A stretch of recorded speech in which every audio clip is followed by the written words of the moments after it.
দর্শক অনেকে বলছেন যে বিএনপি তো গণভোটই চায় না। তাহলে এই যে সরকার গণভোটের আয়োজন করবে, গণভোট এবং জাতীয় নির্বাচন একই দিনে অনুষ্ঠিত হবে, তাহলে কি বিএনপির পরাজয় হয়ে গেল আগে? মানে নির্বাচনের আগেই কি বিএনপির এটা একটা পরাজয়? হ্যাঁ, তাই আপনি ঠিকই বলেছেন, আবার আপনি ঠিকই মনে করছেন। বিএনপির অলরেডি নির্বাচনের আগেই পরাজয় হয়ে গেল সরকারের এরকম একটি সিদ্ধান্তের কারণে যে গণভোট হবে। দেখেন, বিএনপি কিন্তু কোনোভাবেই গণভোট চায় না। তারা চায় এই সরকার এসেছে, এই সরকার নির্বাচন দিয়ে দিবে, নির্বাচনের মাধ্যমে ক্ষমতা হস্তান্তর করবে। আর নির্বাচন হলে আপনার হচ্ছে যে বিএনপি ক্ষমতায় চলে আসবে এবং বিএনপির হাতে ক্ষমতা হস্তান্তর করে তারা বিদায় নিবে। কিন্তু বাস্তবতা, রিয়েল ফ্যাক্ট যেটা, সেটা একেবারে ভিন্ন।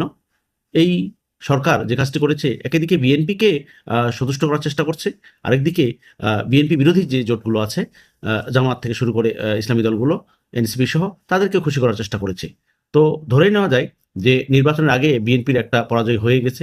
আরেকদিকে জামাত বা জামাতের সাথে যে আন্দোলনকারী দলগুলো আছে, তারাও একদিক দিয়ে জয়ী হয়ে গেছে মনে করা যায়। কারণ হচ্ছে যে তারাও দাবি করেছিল যে আপনার গণভোট হতে হবে, গণভোট ছাড়া কোনো বিকল্প নেই।